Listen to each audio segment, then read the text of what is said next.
We are here at Barnes & Noble today, again, yay, and we are looking at, I think self-help, so we'll find out, but I'm looking for books by Sarah Knight. So if you have heard of Sarah Knight, then you will you'll know what we're looking for, but like two of her books are Get Your S Together and The Life-Changing Magic of Not Giving an F. The reason I'm looking for Sarah Knight today is because I had a conversation with Jen at Drinking the Whole Bottle, and we were talking about Sarah's books and the way they were organized and they were laid out. And I was talking about doing a self-development book with chapters having, you know, anywhere 7, 8, 9, 10, 15 chapters, somewhere in there. But apparently Sarah's books are organized a little differently, not necessarily by chapters, or else they sound like they might have more chapters than 15. So I want to look at her books and see how they're organized and see how they're designed.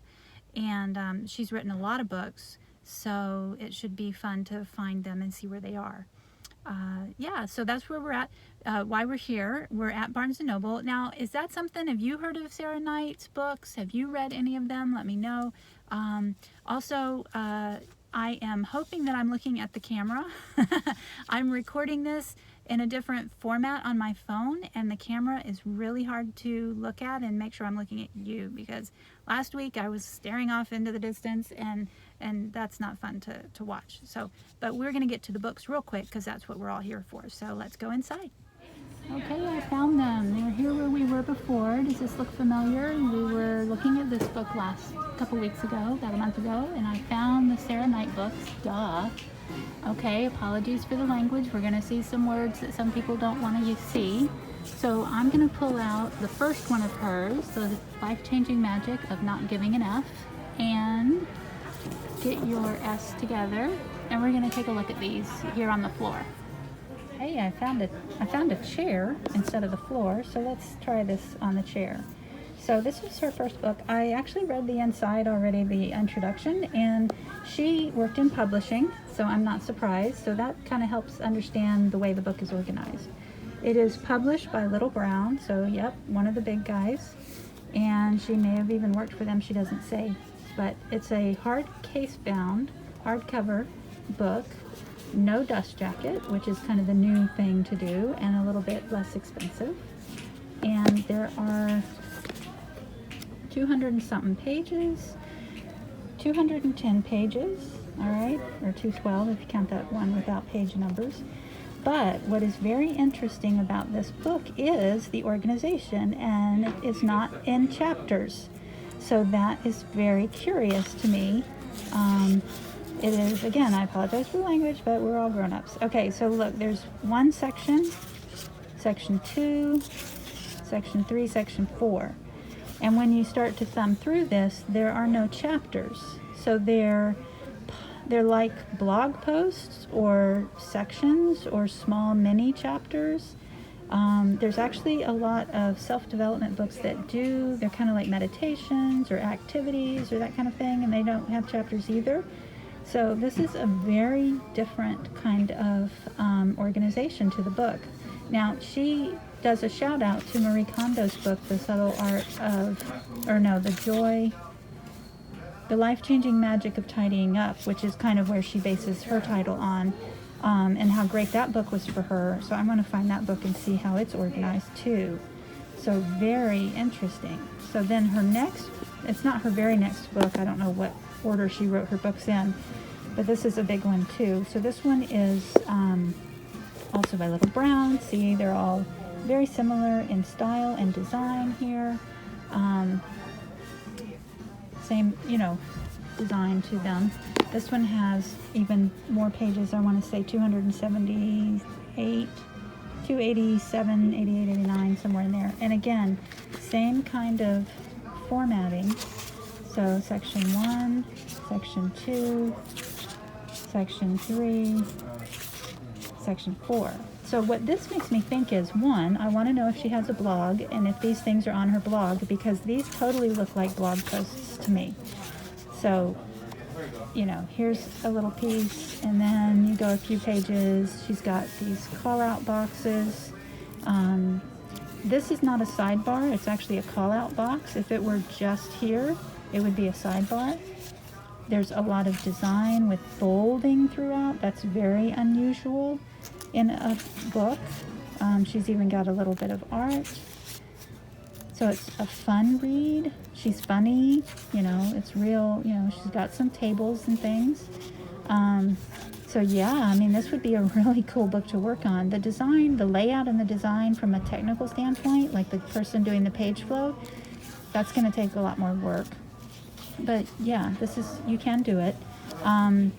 If you're going to do a book like this, and you're going to pitch it to a publisher, you want to definitely use this as your model and mention that in your query to the publisher and mention that's how it's organized. But you would also want to so normally in a book proposal you want 3 chapters of your book. This doesn't have chapters, so you're going to want a good 10 to 15 of these little mini chapters, if that's what you want to call them. I'm not even sure what they're called.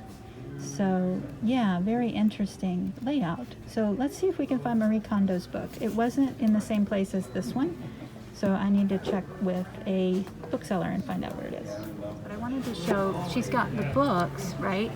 And then she has journals based on the books. So that's kind of cool. So let's look at her first book and the first journal. It's also by Little Brown, but this is a paperback. All right, and let's come down here. So it's around 185 pages, you know, a few more, it's almost up to 200 pages. But this is 2-color. So the red and the black, this is a 2-color printing. Lots of room for people to write in, because when you do a journal, you want to have that.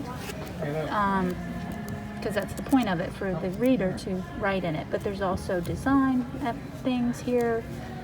There's some of the same images from her other book. All right.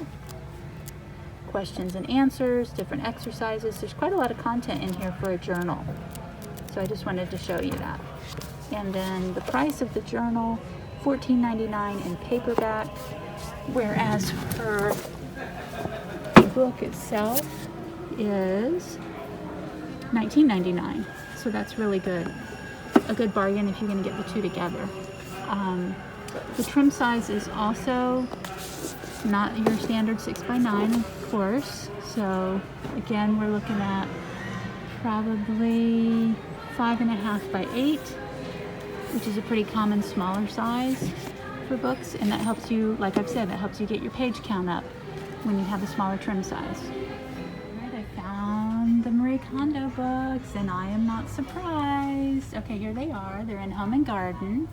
And do you see anything familiar with this book? Look at the cover, look at the case binding, look at the trim size, and how much you want to bet how it's organized inside. Now, a different publisher, 10 Speed Press, who is actually now owned by Random House, but used to be an independent publisher when I started out. They're out in Berkeley. But let's look at the inside, and what do you want to bet? It's going to have the same organization. And, my pages, I don't want to open it too much. But look, do you already see it? So we've got section 1. The book wants to move around. Section 2, section 3. Section 4 and section 5. So technically those are chapters, I would assume. And then this book is not as open, this spine is not as open as the last one we were looking at. So same layout, same kind of organization with these little mini chapters. Okay, very interesting. This reminds me of a lot of homesteading books and gardening books and things like that. They're not always done by chapter. So this is a different kind of organization for a self-help book, but it is done in other genres. So I just think that's interesting. And then this page count is 217 or so pages, $16.99 because it's Home and Garden. So very, very interesting. I wonder even if Sarah worked on these books, possibly, but maybe not. And then she has a second book, and again, let's see, how it's organized. Yep, and this one's 2-color, so that's even more expensive to print.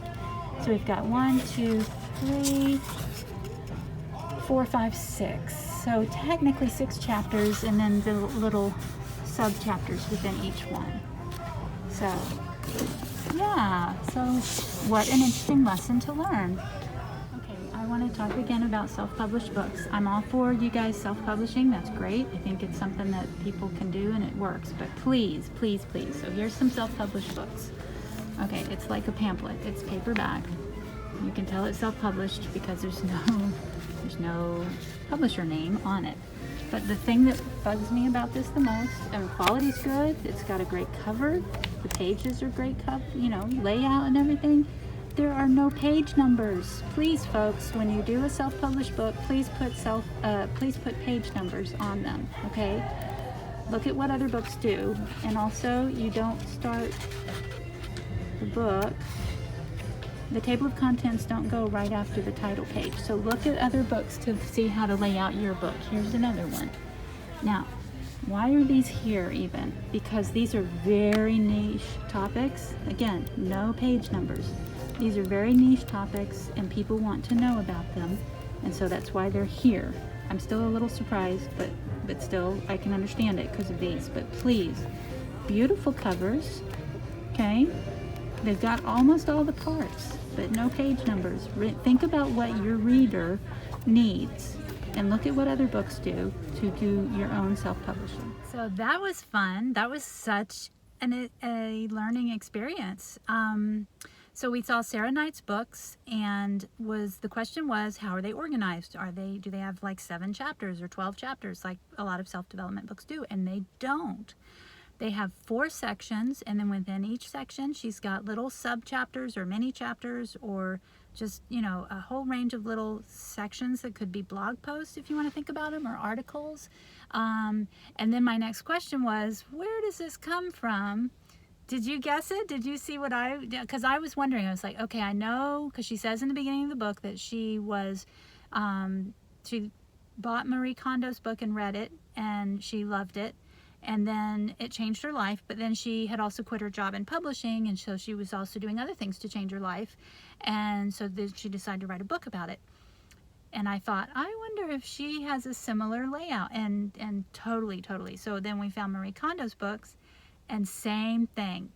5 sections, each section has a different little piece about it.